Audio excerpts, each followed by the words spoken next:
ఈరోజు మనం సంక్రాంతి పండుగ గురించి తెలుసుకుంటున్నాం కదనా. సో సంక్రాంతి అంటే నూతన క్రాంతి అని చెప్పనేసి.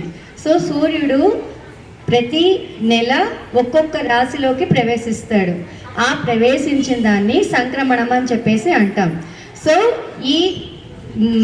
ఇప్పుడు మనకు సంక్రాంతి అంటే సూర్యుడు మకర రాశిలోకి ప్రవేశించడాన్ని మకర సంక్రమణం, దాన్నే మనం మకర సంక్రాంతి అని చెప్పేసి అంటాం.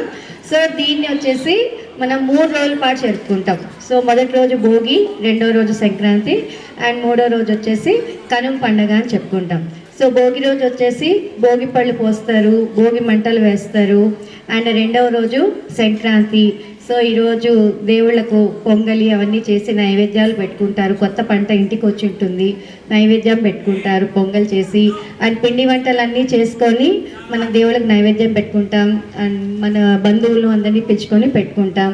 అండ్ సంక్రాంతి రోజు మన పెద్దవాళ్లను స్మరించుకుంటూ పితృదేవతలకు తర్పణాలు వదిలి వాళ్లకు దండం కూడా పెట్టుకుంటాం. అండ్ మూడవ రోజు వచ్చేసి కనుమ.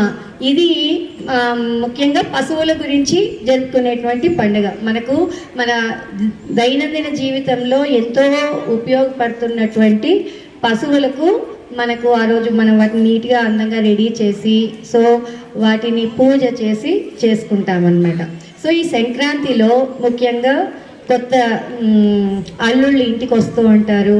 తర్వాత ముగ్గులు, పిండి వంటలు, కోడి పందాలు, తర్వాత హరిదాసులు, బుడబుక్కల వాళ్ళు, ఇలాగా చాలామంది మనకు కనిపిస్తారు. సో